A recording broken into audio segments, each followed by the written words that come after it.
Hey everybody, Nick here, and today I got a video for you about this little guy right here. Wait, actually, hold on, sorry, that's the big guy. This little guy right here.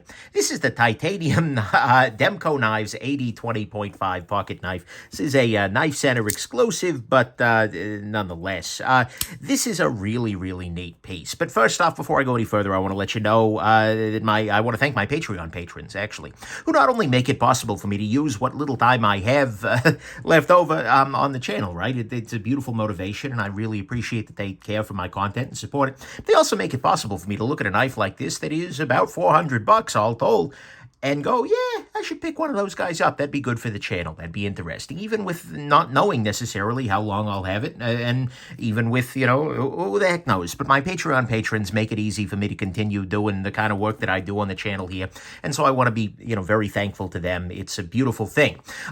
But anyways, this guy is a brand new version of an existing knife from the Demkos. Actually, we'll go just a little bit of background first.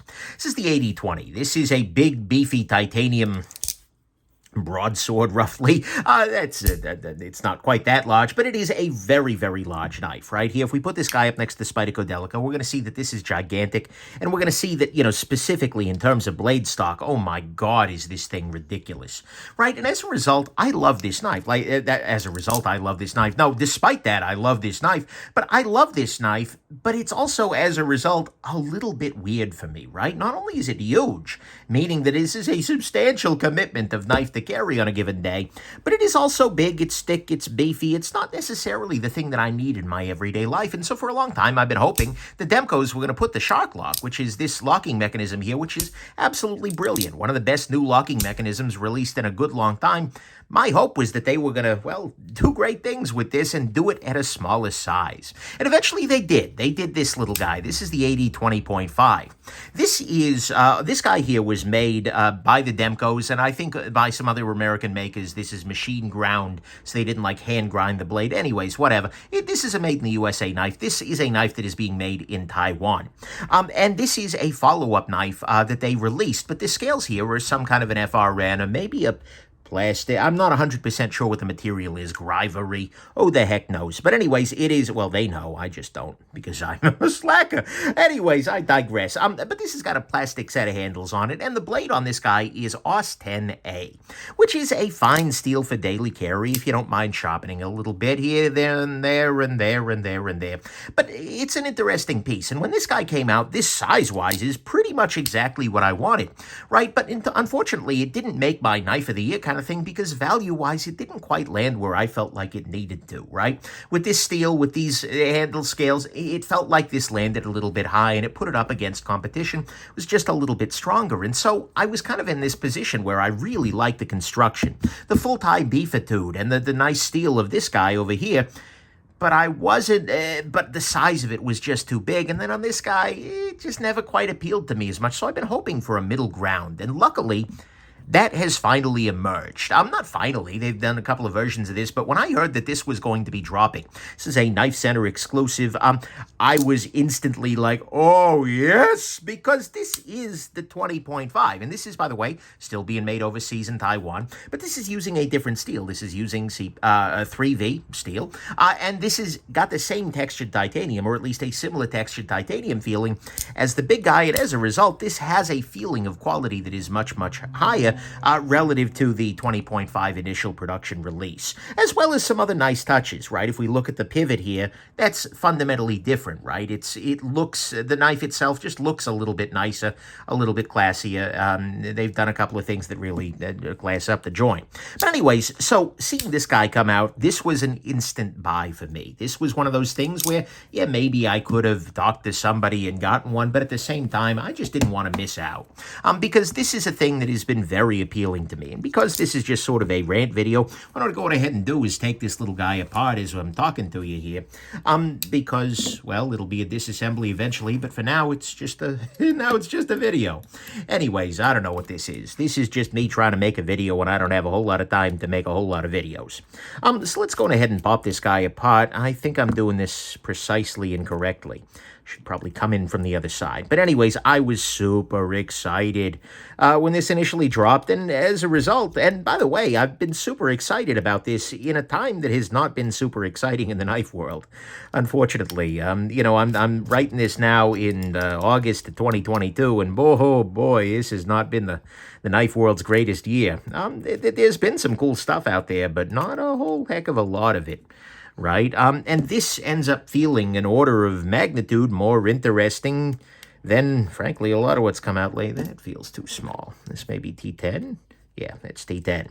But this feels very, very interesting in a time where a lot of things have not been feeling very interesting. So, you know, this is one of those, oh, run to the mailbox. Well, P.O. box, whatever. And, yeah. So this is, let's take this apart and see what we got going on. Immediately, I'm actually a little impressed because we have a stainless washer, or at least what appears to be a stainless washer, inside the titanium. That's a very nice thing. We have ourselves a nice set of bearings here in full cages and everything like that. We have a non-free spinning pivot, which is nice. You can see this little bit in there is keeping it from spinning freely. We have the shock lock here. In fact, you can see how the shock lock works. If I put the... hold on, I'll put the bearing back in there and we can kind of get a quick little demo. Can I do that? Not. Well, yeah, actually I can, because I can just drop the pivot right in here.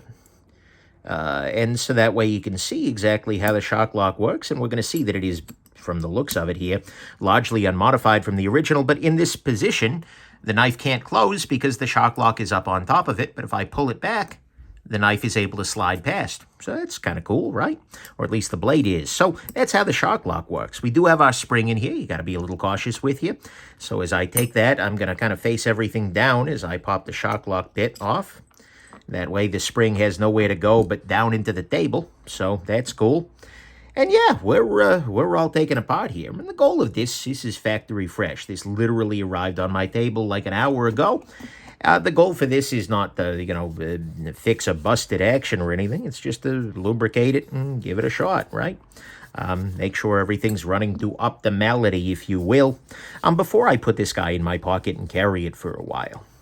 In a lot of ways, by the way, this is a departure from my normal approach to making videos, where I just do the disassembly, and then, here I'm talking a little bit about it, because honestly, a big part of the reason for that is I don't know whether this is going to be a real video, right? I don't know whether this is going to be something that is long-term reviewable, because I don't know when these are going to get ordered again. If this is the only run of these, then this is the only video I'm ever going to make, because there's no freaking point whatsoever to spending all the time and doing a full review if the thing's dead on arrival, basically, if it was... if it were a limited edition sort of thing. I don't get that impression, and I'll probably ask KnifeCenter at some point in time, and they'd be really dumb not to order more of these, because, oh boy.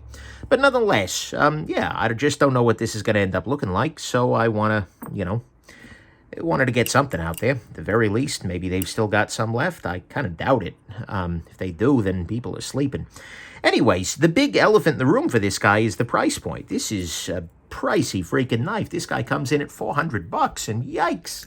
I'm going to go ahead and use a little bit of knife pivot lube here. And I'll put a little bit on the pivot itself, which would make sense, because knife pivot lube, that tracks. Did I clean my bearings? I don't know that I did. So I'll go ahead and I'll clean the bearing real quick. I'll drop this on there. I'll drop this right here. And now we can start the reassembly process. I'm going to go ahead, for lack of a better knowledge, I'm going to go ahead and I'm going to put the shock lock on first. This little part up here, which, by the way, I might eventually knock down the edges of a little bit with a sharpening stick. Actually, I'll go ahead and I'll do that right quick now. Not that it's super rough, but just to kind of give it a little bit of extra chamfer action there along the side to help preserve whatever's in the pocket, But just knocking down the edges here. Don't care so much about the internal edges, but just on the outside here. Might as well keep things a little bit. And there's this part here I wouldn't want to dick with, because that's the contact surface for the blade, but this part up here is just affordance, so to speak, for deploying the knife. I should clean the outside of the shock lock here. So there shouldn't be any harm from rounding things off a little bit here. But anyways, I am actually pretty impressed so far. There are big questions always about something like this, right? You know, one of them is, well, what's the heat treatment like? And that's something I'm curious about. You know, I haven't had enough of Demko's, well, I've not had any of Demko's 3V from overseas. Hopefully they're doing it right, but I really don't know. That's one of the big questions. And for $400, oh boy, it better be good, right? This is in the kind of price category where they're not allowed to do it wrong. But, you know, hopefully they're doing it right. We will see. And by the way, I'm not saying I'm going to be the ultimate authority or anything like that. I'm not poking this guy, doing hardness testing, anything like that. I don't have the scientific rigor and equipment, well, and materials for that matter, to do that kind of thing right. But it is something that, you know, if it's utter trash, I can probably tell that much, just from carrying and comparing. But anyways, so I'm very, my first impressions here are actually quite good, right?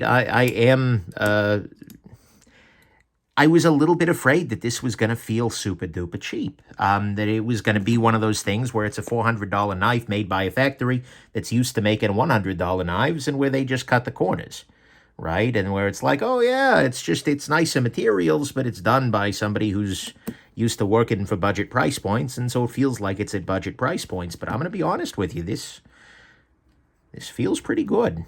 I'm not super scared about that. Oh, one thing I should do is actually put a little bit of lubrication along the tang of the blade there. That way that'll go against the shark lock.